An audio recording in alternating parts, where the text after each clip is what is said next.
froze when my mill told my sill, "Don't worry, the guest house is yours." And my husband just nod. So I said, "Since when do guests hand out deeds to my house?" The knife stopped halfway through the onion. I heard my mother-in-law's voice from the porch, clear through the screen door, and my hand just froze over the cutting board. "Don't worry, sweetheart, the guest house is yours. Nobody can take it from you." My sister-in-law Rachel laughed, that soft, satisfied laugh she gave whenever she got something she wanted. And my husband Ryan, right there on the porch swing, nodded. He nodded like it was nothing. Like it wasn't my house too. I put the knife down, wiped my hands on the towel, and walked outside before I could think twice. Since when do guests hand out deeds to my house? The porch went silent. 3 pairs of eyes turned to me, and none of them looked surprised enough. "My name is Sarah Collins. I'm 32. I grew up in Ohio, and I married into a family that still runs on rules I never got a manual for. Ryan and I bought this house 4 years ago in Plainfield, New Jersey, a modest 2-story with a converted garage his mother calls the guest house, because that sounds better than the in-law suite my son's wife paid half the mortgage for. My name is on the deed. Half of everything is mine. I keep reminding myself of that fact, because lately, in this family, facts don't seem to matter as much as who says something louder. And for longer, Ryan's mother, Diane, moved in with us 8 months ago after his father passed. Grief does strange things to people, and I told myself that's what this was. Grief making her clingy, making her rearrange my kitchen cabinets, making her invite Rachel over 3 times a week, with bags from Rachel's apartment, like she was slowly moving her daughter in one's suitcase at a time. I let it go. I told myself family takes care of family. But there's a difference between taking care of someone and handing them the keys to a room I painted myself. The room I set up for the baby we've been trying for 2 years to have. "Sarah, honey, sit down. Let's talk like adults," Diane said, patting the seat next to her like I was a guest in my own yard. I didn't sit. "I'd love to talk like adults. Let's start with why Rachel needs a house that isn't hers." Rachel's smile dropped fast, replaced by the wounded look she always pulled out when she didn't have an actual answer. "Bobby, it's not like that. Ami is just being kind. My lease is ending next month and there are apartments in this state," I said. "There are apartments in this county. There is an entire rental market 3 miles from here." Ryan finally opened his mouth. "Sarah, can we not do this in front of everyone?" "There's nobody in front of us, except your mother and your sister," I said. "Who exactly am I embarrassing?" And he didn't answer that. He rubbed the back of his neck the way he does when he wants a conversation to be over before it's finished. And he looked at his mother instead of me, waiting for her to fix it, the way he always did. Diane stood up slowly, using the porch railing for support, even though she didn't need it. A habit she'd perfected for exactly these moments. "Sweetheart, I only said it because Rachel is my daughter, and this is my son's house too. A mother worries. It's my house too," I said. "My name is on that deed right next to Ryan's. Did anyone remember that part?" Silence. It's real silence, the kind that tells you everyone in the room already had a conversation about this without you. I looked at Ryan. "Did you already say yes to this?" He hesitated 1 second too long. "We talked about it, briefly, when? Last week." Something in my chest went cold and still, the way water goes right before it freezes. Not hot, not angry yet, just cold. "You talked about giving away part of our house, and you didn't think to mention it to me?" "It's not giving away," he said. "It's letting my sister stay for a few months while she saves up. In the guest house I set up for the nursery." That landed. Rachel looked at her lap. Diane looked at the porch light like it had suddenly become interesting. We can figure out the nursery later, Ryan said quietly. I walked back inside without answering him, because if I'd opened my mouth again I would have said something I couldn't take back in front of his mother. And some instinct in me, some old survival instinct, told me I needed to keep my cards close for what was coming. That instinct turned out to be right. 3 days passed, and the guest house conversation went quiet on the surface. The way things go quiet in this family right before they get worse. I noticed small things. A moving truck flyer stuck to our fridge, with a magnet that wasn't ours. A missed call from a locksmith on Ryan's phone when I grabbed it to check the weather. A folder in the shared drawer with paperwork I didn't recognize, tucked under old tax documents. Like someone was hoping I wouldn't dig that deep. I dug that deep. The folder had a rental agreement template, half filled, with Rachel's name on the tenant line and our address on the property line. Not a lease to an outside landlord. A lease Ryan had drafted for his own sister, for a room in our own home, at a rent so low. It was basically a gift wrapped in the appearance of fairness. There was also a printed email thread between Ryan and a contractor about converting the guest house's small kitchenette into a full one, adding a separate entrance, separate mailbox, separate everything. Someone was planning permanence, not a favor. Someone was planning to make my sister-in-law a fixture, not a guest. I sat at the kitchen table with that folder for 20 minutes before Ryan got home from work, running numbers in my head that had nothing to do with money and everything to do with trust. 2 years of trying for a baby. 2 years of doctor's appointments and negative tests, and me crying in bathroom stalls at friends' baby showers. And this whole time, he'd been planning a permanent tenant for the room I imagined as a nursery. When he walked in, I didn't yell. I put the folder on the table and slid it toward him. Explain this. He went pale. Actually pale. The color draining from his face like I'd caught him at something worse than more paperwork. Sarah, that's old. That's just planning, but that doesn't mean. A separate entrance is old planning? A separate mailbox is old planning. I kept my voice level, which took more effort than shouting would have. Ryan, when were you going to tell me my house was becoming a duplex? It's not like that. Then what's it like? Walk me through it, because from where I'm sitting, you and your mother have been building a life for your sister inside my home without telling me a single piece of it. He sat down across from me, and for a second I saw something flicker in his face that looked almost like guilt, real guilt, not the performance guilt he usually gave me to end an argument fast. Ami's been on me for months, he said. Rachel's divorce left her with nothing. Emmy said if we don't help her now, she'll end up back in that toxic situation with her ex just to have a roof. So the solution was to lie to me. I didn't lie, I just didn't bring it up yet. There's no difference, Ryan. Not when it's my house too. He didn't have an answer for that, not a real one, and that silence told me everything I needed to know about where I stood in decisions that were supposed to be ours to make together. The next morning, I called my cousin Amanda, who works in real estate law in Manhattan and has never once in her life let anyone push her around without a paper trail to back her up. Send me the deed today, she said. No hello, no small talk, straight to business the way she always is when something smells wrong.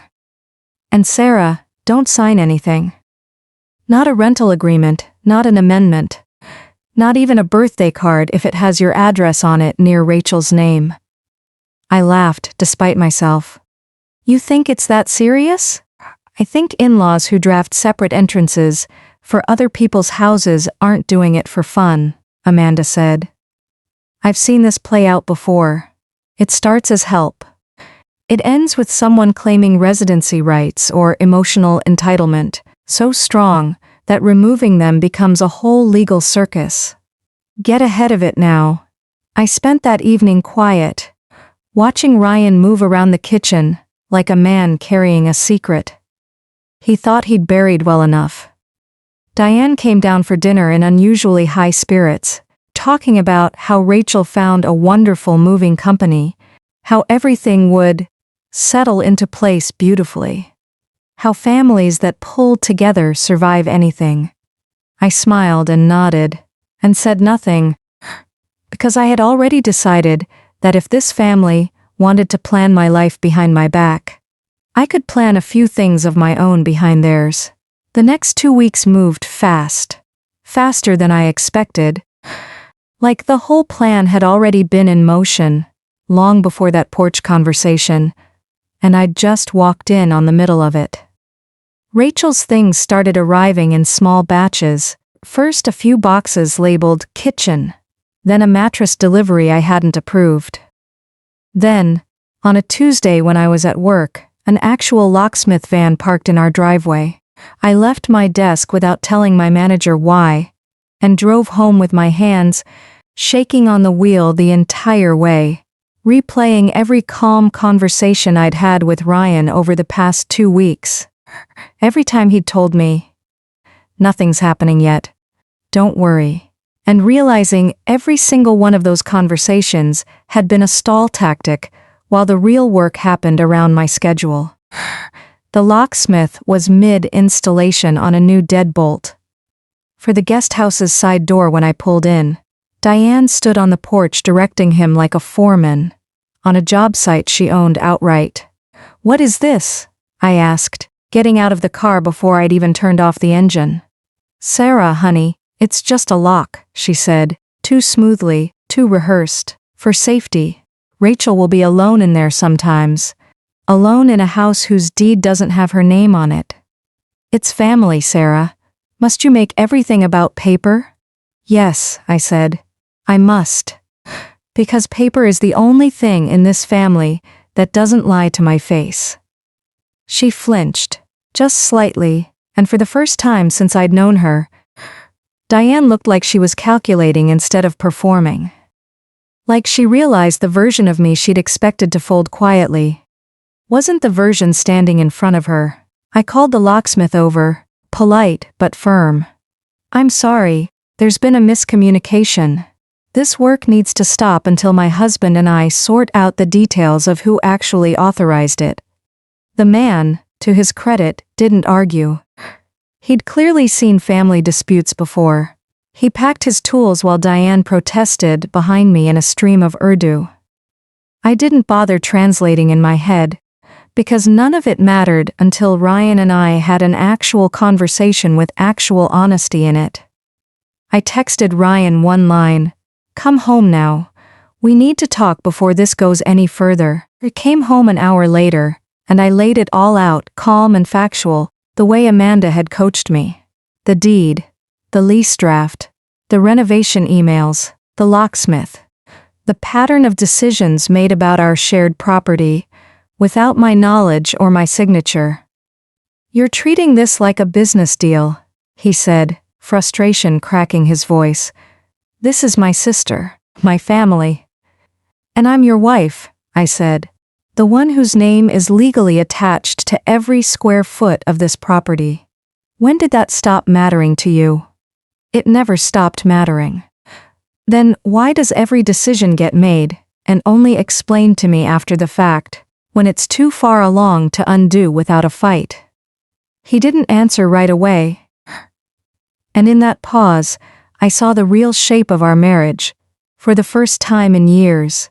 The shape where his mother's wishes got planned first, and my existence got worked around second, like I was an obstacle to manage rather than a partner to consult. "I think Ami's scared," he finally said, quieter now. "Rachel showing up broke, and Ami feels like it's her last chance to protect her only daughter. I think somewhere in that fear, she stopped seeing what it would cost you. And I let her, because it was easier than fighting her while we're already grieving my dad." It was the most honest thing he'd said in weeks. And it should have made me feel better. It didn't, not fully. Because understanding why someone's hurt you doesn't erase the hurt, and grief is not a blank check for erasing someone else's rights. I need you to understand something, I said. I'm not against Rachel getting help. I'm against being erased from decisions in my own home. There's a way to help her that doesn't require lying to me or planning around me, like I'm furniture. So what do? We call a real family meeting, I said. Everyone in the room, everything on the table, and this time, I talk first. He agreed. Mostly because he didn't have another option left that wouldn't make things worse. And, for the first time in this whole mess, I felt like I was steering instead of reacting. The family meeting happened that Saturday, in our living room instead of the porch. Because I wanted walls around this conversation, not open air where Diane could perform for an audience of neighbors who happened to be gardening at the right moment. Ryan sat beside me. Diane and Rachel sat across from us. Amanda joined by video call. Laptop propped on the coffee table, because I wanted a witness who understood exactly what paperwork meant. In a room that liked to pretend paperwork didn't exist. I want to start by saying I understand Rachel needs help, I said, before anyone else could steer the conversation somewhere softer. Divorce is hard. Starting over is hard. I'm not the villain for wanting to help her too. But everything that's happened over the past 3 weeks happened without me, and that ends today. Diane opened her mouth, and I held up a hand, calm but firm. Please let me finish. I found the lease draft. I found the renovation emails. I found the locksmith mid-installation, on a lock for a door I never approved changing. That's not family cooperation. That's a plan built to avoid me, because someone assumed I'd say no. We assumed you'd overreact, Rachel said, some of her old sharpness coming back now that she felt cornered. I'm sitting here calmly, telling you what I found, in full sentences, without raising my voice, I said. That's the opposite of overreacting. What would you call 3 weeks of secret paperwork behind a family member's back? Rachel didn't have an answer for that, and Diane's mouth pressed into a thin line, the look of someone recalculating a strategy that had just stopped working. Amanda spoke up from the laptop screen. Legally, no lease is valid without both owners' signatures on any agreement tied to that property. Any renovation permit filed would also require both owners' consent. So functionally, nothing that's been drafted has any legal weight without Sarah's signature, which means every plan discussed so far was frankly never enforceable to begin with. That landed hard, harder than anything I could have said myself. Ryan looked down at his hands. Rachel's jaw tightened. Diane's composure cracked just slightly at the edges, enough for me to see the fear underneath the performance, fear of losing control of a story she thought she'd already written the ending to. So what do you want, Sarah? Ryan asked quietly. Tell us what you actually want, and let's build from there instead of around you. I took a breath, because this was the moment I'd been preparing for since I found that folder. I want to help Rachel in a way that doesn't cost me my home or my say in it. I'm willing to help her find an apartment. I'll even help with a security deposit, if that's what it takes to get her somewhere stable and independent. That's somewhere that's actually hers, instead of borrowed off my name. What I won't do is give up a room in my house, redraw its entrances, or hand out keys to spaces that belong to me and Ryan, without being part of every decision from the very first conversation. Rachel stared at me like she hadn't expected an actual offer, just resistance she could argue against. You'd help me get my own place? Yes, I said, because that's real help. What was happening here wasn't help. It was a slow takeover dressed up as family loyalty. Diane's voice came out smaller than I'd ever heard it. I only wanted my daughter safe. I understand that, I said, and I meant it, because underneath all my anger, I did understand a mother's fear. But safety for her can't come at the cost of erasing me from my own marriage and my own house. Those are two different things. And you combined them because it was easier than facing me directly. Nobody argued that point because there wasn't an argument left standing against it. I thought the family meeting had settled it. I was wrong. 4 days after that meeting, I got a call from Amanda in the middle of a work meeting, her voice sharp enough that I stepped into the hallway before she'd even finished her first sentence. "Sarah, did you know your mother-in-law contacted a lawyer this week?" My stomach dropped. What lawyer? For what? A property attorney in Newark. He called our office by mistake, thinking we were still representing the other side on an old case. And he mentioned a client named Diane Malik, asking about something called equitable interest in a jointly owned property. That's a legal argument some people use to claim a stake in a home they don't own on paper, if they can prove they contributed labor, money, or long-term care to it. I sat down right there in the hallway, my legs suddenly unwilling to hold me up on their own. She's been living with us for 8 months. She hasn't paid a cent toward this house. She doesn't need to have paid much, Amanda said. If she can argue she provided childcare or cooking or caregiving that let you and Ryan save money you'd have otherwise spent, a good lawyer can stretch that into a claim. It rarely wins outright, but it can drag out for months and cost you both money and peace, which might be exactly the point. Sometimes people don't file to win. They file to pressure. I thanked her, hung up, and sat there staring at the hallway carpet, feeling the ground shift under a house I thought I'd already defended.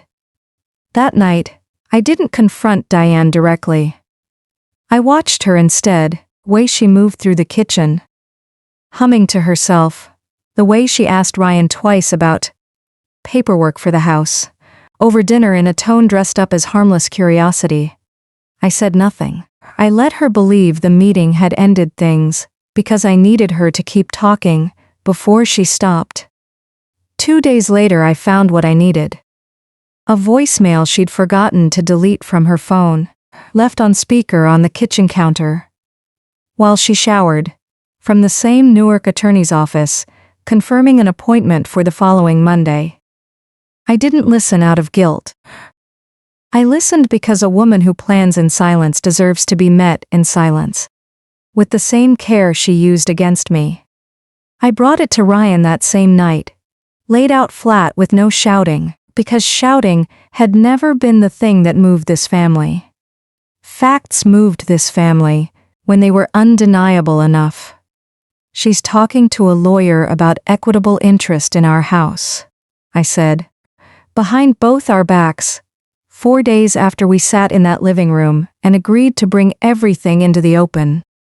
Ryan's face went through something I hadn't seen before, past guilt into something closer to real anger, not at me, but at the pattern finally showing itself clearly enough that even he couldn't explain it away.